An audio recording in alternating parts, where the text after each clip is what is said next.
Welcome to day 93 of our one-year Bible reading plan. Today, we read Joshua chapter 16 to 19, where the Israelites continue dividing the promised land among the tribes, showing God's faithfulness in keeping His promises. In Luke 9 verses 37 to 62, Jesus heals a demon-possessed boy, teaches about true discipleship, and reminds us of the cost of following Him. Let's dive in. Joshua chapter 16. The allotment for Joseph began at the Jordan, east of the springs of Jericho, and went up from there through the desert into the hill country of Bethel. It went on from Bethel, that is, Luz, crossed over to the territory of the Archites in Ataroth, descended westward to the territory of the Japhletites as far as the region of Lower Beth Horon and on to Gezer, ending at the Mediterranean Sea. So Manasseh and Ephraim, the descendants of Joseph, received their inheritance. This was the territory of Ephraim, according to its clans. The boundary of their inheritance went from Ataroth Adar in the east to Upper Beth Horon and continued to the Mediterranean Sea. From Mikmethath on the north, it curved eastward to Tanath Shiloh, passing by it to Genoa on the east. Then it went down from Genoa to Ataroth and Nara, touched Jericho and came out at the Jordan. From Tappuah the border went west to the Kana ravine and ended at the Mediterranean Sea. This was the inheritance of the tribe of the Ephraimites, according to its clans. It also included all the towns and their villages that were set aside for the Ephraimites within the inheritance of the Manassites. They did not dislodge the Canaanites living in Gezer. To this day, the Canaanites live among the people of Ephraim, but are required to do forced labor. Joshua chapter 17. This was the allotment for the tribe of Manasseh as Joseph's firstborn, that is, for Machir, Manasseh's firstborn. Machir was the ancestor of the Gileadites, who had received Gilead and Bashan because the Machirites were great soldiers.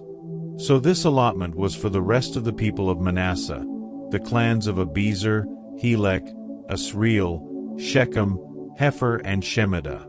These are the other male descendants of Manasseh son of Joseph by their clans.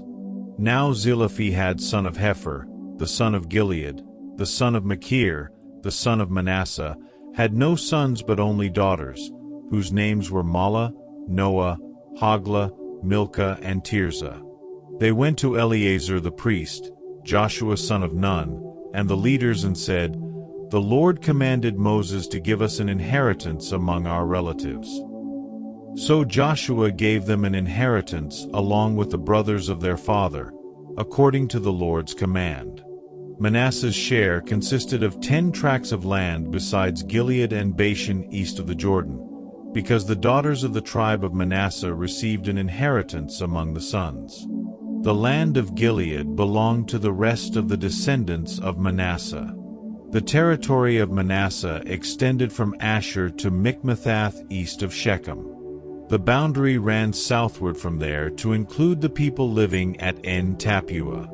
Manasseh had the land of Tappuah, but Tappuah itself, on the boundary of Manasseh, belonged to the Ephraimites. Then the boundary continued south to the Kana ravine. There were towns belonging to Ephraim lying among the towns of Manasseh, but the boundary of Manasseh was the northern side of the ravine and ended at the Mediterranean Sea. On the south the land belonged to Ephraim, on the north to Manasseh. The territory of Manasseh reached the Mediterranean Sea and bordered Asher on the north and Issachar on the east. Within Issachar and Asher, Manasseh also had Beth-shan, Ibleam, and the people of Dor, Ender, Tanakh, and Megiddo, together with their surrounding settlements. The third in the list is Naphoth. Yet the Manassites were not able to occupy these towns, for the Canaanites were determined to live in that region. However, when the Israelites grew stronger, they subjected the Canaanites to forced labor but did not drive them out completely.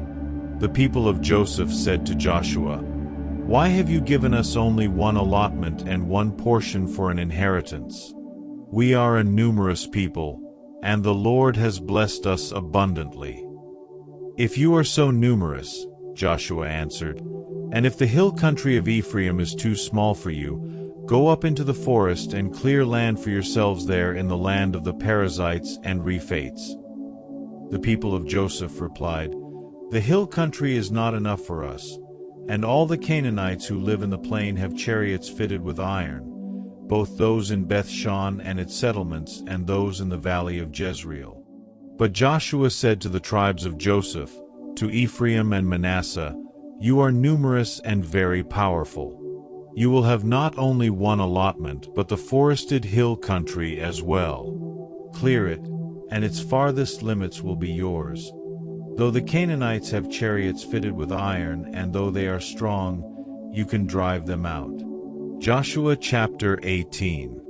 The whole assembly of the Israelites gathered at Shiloh and set up the tent of meeting there. The country was brought under their control, but there were still 7 Israelite tribes who had not yet received their inheritance. So Joshua said to the Israelites, "How long will you wait before you begin to take possession of the land that the Lord, the God of your ancestors, has given you? Appoint 3 men from each tribe. I will send them out to make a survey of the land and to write a description of it, according to the inheritance of each. Then they will return to me. You are to divide the land into 7 parts.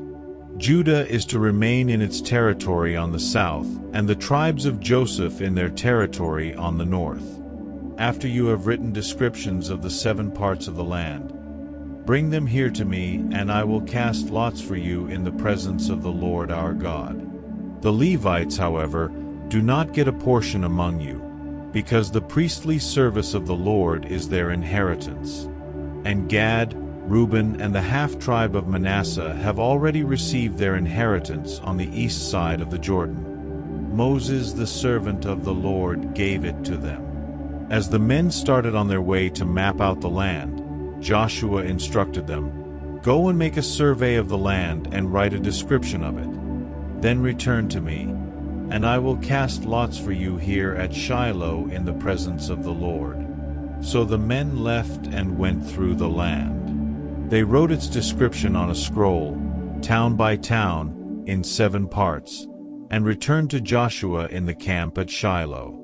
Joshua then cast lots for them in Shiloh in the presence of the Lord, and there he distributed the land to the Israelites according to their tribal divisions. The first lot came up for the tribe of Benjamin according to its clans. Their allotted territory lay between the tribes of Judah and Joseph. On the north side their boundary began at the Jordan, passed the northern slope of Jericho, and headed west into the hill country, coming out at the wilderness of Beth-aven. From there it crossed to the south slope of Luz, that is, Bethel, and went down to Ataroth-Adar on the hill south of lower Beth-horon. From the hill facing Beth-horon on the south, the boundary turned south along the western side and came out at Kiriath-baal, that is, Kiriath-jearim, a town of the people of Judah. This was the western side. The southern side began at the outskirts of Kiriath-jearim on the west, and the boundary came out at the spring of the waters of Nephtoah. The boundary went down to the foot of the hill facing the valley of Ben-Hinnom, north of the valley of Rephaim. It continued down the Hinnom Valley along the southern slope of the Jebusite city and so to En-Rogel. It then curved north, went to En-Shemesh, continued to Jeliloth, which faces the pass of Adummim, and ran down to the stone of Bohan son of Reuben. It continued to the northern slope of Beth-Araba and on down into the Araba. It then went to the northern slope of Beth-Hogla and came out at the northern bay of the Dead Sea, at the mouth of the Jordan in the south. This was the southern boundary. The Jordan formed the boundary on the eastern side. These were the boundaries that marked out the inheritance of the clans of Benjamin on all sides. The tribe of Benjamin, according to its clans, had the following towns: Jericho, Beth-Hogla, Emek-Keziz, Beth-Araba, Zemaraim, Bethel, Avim, Para, Ophrah, Kepher-Ammoni, Ophni and Geba, 12 towns and their villages. Gibeon, Ramah, Beeroth, Mizpah, Kephra, Moza, Rechem, Irpeel, Tarala, Zelah, Haleph, the Jebusite city, that is, Jerusalem, Gibeah and Kiriath, 14 towns and their villages. This was the inheritance of Benjamin for its clans. Joshua chapter 19. The second lot came out for the tribe of Simeon according to its clans. Their inheritance lay within the territory of Judah. It included Beersheba or Sheba, Malada, Hazar-Shual, Bala, Ezem, Eltolad, Bethul, Hormah, Ziklag, Beth-Markaboth, Hazar-Susa, Beth-Lebaoth and Sharuhen, 13 towns and their villages. Ain, Rimmon, Ether and Ashan, 4 towns and their villages, and all the villages around these towns as far as Baalath-Beer, Ramah and the Negev. This was the inheritance of the tribe of the Simonites, according to its clans. The inheritance of the Simonites was taken from the share of Judah, because Judah's portion was more than they needed. So the Simonites received their inheritance within the territory of Judah. The third lot came up for Zebulun according to its clans. The boundary of their inheritance went as far as Sarid. Going west it ran to Maralah, touched Dabbesheth, and extended to the ravine near Jokneam. It turned east from Sarid toward the sunrise to the territory of Kisloth-Tabor and went on to Daberath and up to Japhia. Then it continued eastward to Gath-Hepher and Eth-Kazin. It came out at Rimmon and turned toward Ne. There the boundary went around on the north to Hanathon and ended at the valley of Ifta-El. Included were Kaddath, Nahalal, Shimron, Idalah, and Bethlehem. There were 12 towns and their villages. These towns and their villages were the inheritance of Zebulun, according to its clans. The fourth lot came out for Issachar according to its clans.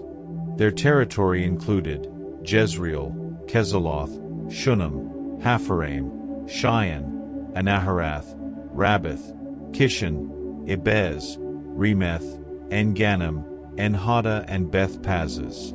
The boundary touched Tabor, Shahazuma and Beth-Shemesh, and ended at the Jordan. There were 16 towns and their villages. These towns and their villages were the inheritance of the tribe of Issachar, according to its clans. The fifth lot came out for the tribe of Asher, according to its clans. Their territory included Helkath, Hali, Beten, Akshaph, Alamelech, Amad and Mishal. On the west, the boundary touched Carmel and Shir Libnath. It then turned east toward Beth-Dagon, touched Zebulun and the valley of Ifta-El, and went north to Beth-Emek and Neill, passing Kabul on the left. It went to Abdon, Rehob, Hammon and Cana, as far as Greater Sidon. The boundary then turned back toward Ramah and went to the fortified city of Tyre, turned toward Hosah and came out at the Mediterranean Sea in the region of Akzib, Umah, Aphek and Rehob. There were 22 towns and their villages. These towns and their villages were the inheritance of the tribe of Asher, according to its clans. The sixth lot came out for Naphtali according to its clans. Their boundary went from Heleph and the large tree in Zananim, passing Adami-Nekeb and Jabneel to Lacham and ending at the Jordan. The boundary ran west through Aznoth-Tabor and came out at Hukkok. It touched Zebulun on the south, Asher on the west, and the Jordan on the east. The fortified towns were Ziddim, Zur, Hamath, Rakkath, Kinnereth, Adamah, Ramah, Hazor, Kadesh, Edrei, En-Hazor, Iron, Migdal-El, Horem, Bethanath and Beth-Shemesh. There were 19 towns and their villages. These towns and their villages were the inheritance of the tribe of Naphtali, according to its clans. The seventh lot came out for the tribe of Dan, according to its clans. The territory of their inheritance included Zorah, Eshtaol, Ir Shemesh, Shalabin, Aijalon, Ithla, Elon, Timnah, Ekron, Eltekeh, Gibbethon, Balath, Jehud, Bene Barak, Gath-Rimmon, Mejarkon and Rakan, with the area facing Joppa. When the territory of the Danites was lost to them, they went up and attacked Leshem, took it, put it to the sword, and occupied it. They settled in Leshem and named it Dan after their ancestor. These towns and their villages were the inheritance of the tribe of Dan, according to its clans. When they had finished dividing the land into its allotted portions, the Israelites gave Joshua son of Nun an inheritance among them, as the Lord had commanded. They gave him the town he asked for, Timnath-Serah in the hill country of Ephraim. And he built up the town and settled there. These are the territories that Eleazar the priest, Joshua son of Nun, and the heads of the tribal clans of Israel assigned by lot at Shiloh in the presence of the Lord at the entrance to the tent of meeting. And so they finished dividing the land. Luke chapter 9, 37-62. The next day, when they came down from the mountain, a large crowd met him. A man in the crowd called out, "Teacher, I beg you to look at my son, for he is my only child. A spirit seizes him and he suddenly screams. It throws him into convulsions so that he foams at the mouth.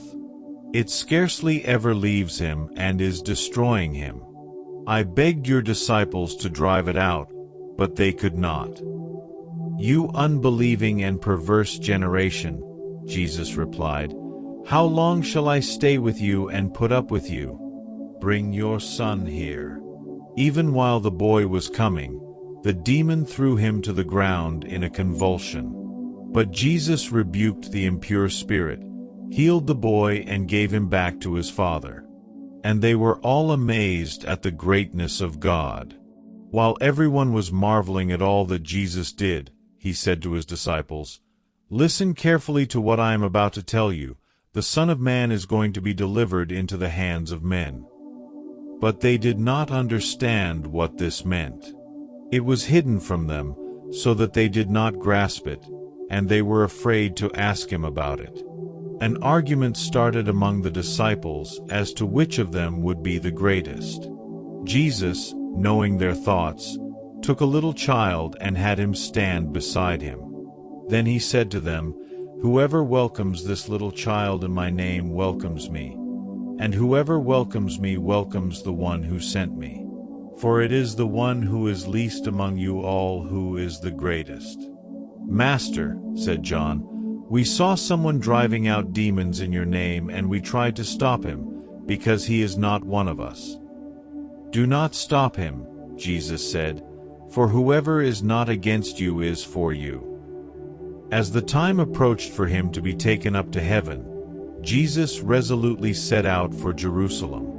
And he sent messengers on ahead, who went into a Samaritan village to get things ready for him.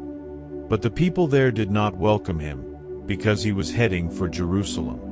When the disciples James and John saw this, they asked, "Lord, do you want us to call fire down from heaven to destroy them?" But Jesus turned and rebuked them. Then he and his disciples went to another village. As they were walking along the road, a man said to him, "I will follow you wherever you go." Jesus replied, "Foxes have dens and birds have nests, but the Son of Man has no place to lay his head." He said to another man, "Follow me." But he replied, "Lord, first let me go and bury my father."